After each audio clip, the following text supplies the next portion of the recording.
All right, so you're at a fancy steak restaurant, you see Wagyu on the menu, and you're like, man, I want to try Wagyu out for the first time. There's some things to know. First of all, to call it Wagyu, it is technically supposed to be 50% Wagyu DNA. You can verify that with a DNA test. However, what you do as a cattle rancher that is selling Wagyu is you sign an affidavit that says, essentially, I promise this is Wagyu that is 50% genetics or more, and the USDA says, cool. Sometimes you submit a couple bull certificates, which are verify the DNA of that animal. But not all Wagyu is created equal. This is from a pure blood Wagyu that came off our property, calf to finish. This BMS is probably about 7, 8. It's a good looking steak. This is what we try to average on the stuff we sell to our customers. Wagyu is not like the Wagyu grading scale. If it doesn't have an average BMS, and when you ask the waiter if they can't answer that question or look at you like a deer in the headlights, probably not somewhere you want to pay that premium. There's some restaurants that'll actually bring out the uncooked steak, and it should look like this. It shouldn't look like a prime steak. I recently went to a restaurant, had a couple of our competitors there that they were serving.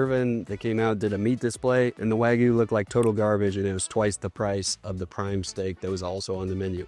The truth of the matter is, I would suggest spending the money on an uncooked steak, learning how to cook a steak, going and picking that steak and cooking it at home over paying for it at a restaurant, because you just don't always know the quality that you're getting. For Valor KC, like I said, BMS 7 is our average. If it's below 6, we pull it. BMS 4 would be what's considered prime. We don't sell anything that's below 6. BMS 7 and up is where you're really going to tell that big difference on a Wagyu steak versus a prime steak. It's got that nice umami, buttery, rich flavor versus a prime steak that's still delicious. Even our partners at Little Belt, they have some Wagyu genetics in there, but they're honest people and they don't try to call it Wagyu. They call it Angus because it's mostly Angus with a little bit of Wagyu in their genetic line to make sure they marble out. True Wagyu, BMS 7, that's what it should look like.